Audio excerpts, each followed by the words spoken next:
Halo teman-teman, nama aku Elsifalis Benita Padigunadi, NPM 1702101901916. Nah, di video ini aku mau ngejelasin tentang sebuah film yang nantinya bakal aku kaitin dengan hubungan internasional, khususnya tata kelola global dan organisasi internasional. Film yang bakal aku bahas kali ini adalah film Hotel Rwanda. Sebelum kita kaitin ke hubungan internasional atau ke tata kelola global dan organisasi internasional, kita tentunya harus tahu dulu dong, film ini membahas tentang apa sih gitu. Film Hotel Rwanda ini menceritakan di mana sebuah hotel yang ada di Rwanda dijadikan sebagai tempat untuk pengungsian bagi suku Tutsi dan suku Hutu, yang dimana pada saat itu terjadi genosida yang dilakukan oleh suku Hutu karena suku Hutu merasa dirugikan oleh suku Tutsi yang pada awalnya memimpin sebuah negara. Dan genosida itu terjadi karena suku Hutu ingin membalas dendam atas apa yang dilakukan oleh suku Tutsi. Dari film ini dapat kita lihat bahwa secara tidak langsung seorang manajer hotel bernama Paul bertanggung jawab atas pengungsi-pengungsi yang ada di hotelnya. Selain bertanggung jawab untuk mengurus, Paul juga secara tidak langsung bertanggung jawab atas hak-hak hidup dari para pengungsinya. Lalu, pasukan perdamaian PBB yang juga dikirim untuk menjadi peacekeeping juga turut kerjasama terus-menerus dengan manajer hotel yang bernama Paul tersebut. Pasukan perdamaian PBB ini menjelaskan bahwa kami kesini sebagai peacekeeping atau menjaga perdamaian, bukan untuk menciptakan perdamaian. Jadi, tugas PBB di sini untuk menjaga perdamaian antara suku Tutsi dan suku Hutu yang saat itu sedang ada genosida. Selanjutnya, ada juga doktrin African pesimism yang dimana dunia ini melihat bahwa Afrika sepertinya tidak mampu dalam bersaing di ranah internasional. Nah, doktrin ini sangatlah buruk karena apa? Dunia ini melihat seperti Afrika adalah benua yang terbelakang, benua yang tidak bisa bersaing secara internasional, dan Afrika adalah benua yang tidak bisa apa-apa dan benua yang miskin serta terbelakang.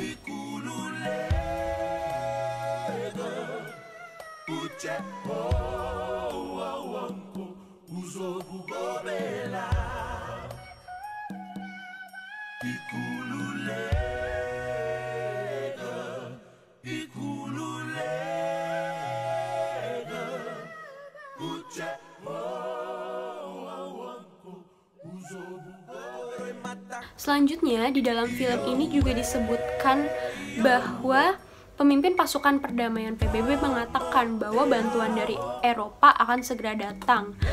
Dan itu merupakan sebuah kabar baik bagi Paul dan para pengungsi yang ada di hotel tersebut.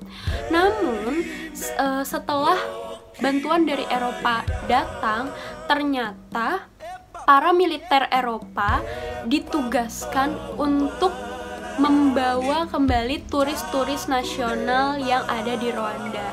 Jadi ternyata pasukan dari Eropa ini bukan untuk menghentikan segala genosida yang terjadi, tapi hanya untuk melindungi turis-turis nasionalnya. Nah, ini juga bisa dihubungkan dengan national interest, di mana setiap negara memiliki kepentingan nasionalnya sendiri. Salah satunya dengan scene ini yang menyebutkan bahwa ternyata tentara-tentara yang dikirim oleh Eropa bukanlah untuk menyudahi genosida, tapi hanya untuk menyelamatkan turis-turis nasional yang ada di hotel tersebut. Sehingga yang diselamatkan hanyalah turis-turis dan refugees atau pengungsi-pengungsi belum menemui titik terang.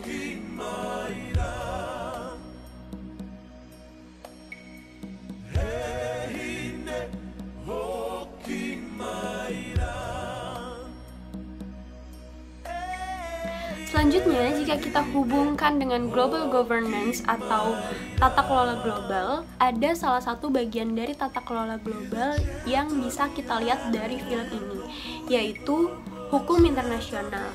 Nah, hukum internasional yang terlihat dalam film ini adalah harus adanya perizinan atau persetujuan untuk melintasi sebuah wilayah. Jadi pasukan UN Peacekeeping ini memasuki wilayah Rwanda bukan tanpa perizinan, tapi dengan izin yang jelas. Selanjutnya ada hukum yang menjelaskan bahwa UN Peacekeeping ini meskipun membawa senjata, namun mereka tidak diizinkan untuk menembak tanpa urgensi yang jelas. Sehingga pada akhirnya bisa kita simpulkan bahwa film Hotel Rwanda ini apabila kita kritisi dapat terlihat dari perspektif hubungan internasional seperti adanya PBB, lalu adanya doktrin African pessimism, adanya national interest, dan adanya hukum internasional di dalam film tersebut. Mungkin itu aja yang bisa aku jelasin di video ini. Terima kasih udah nonton. Dah.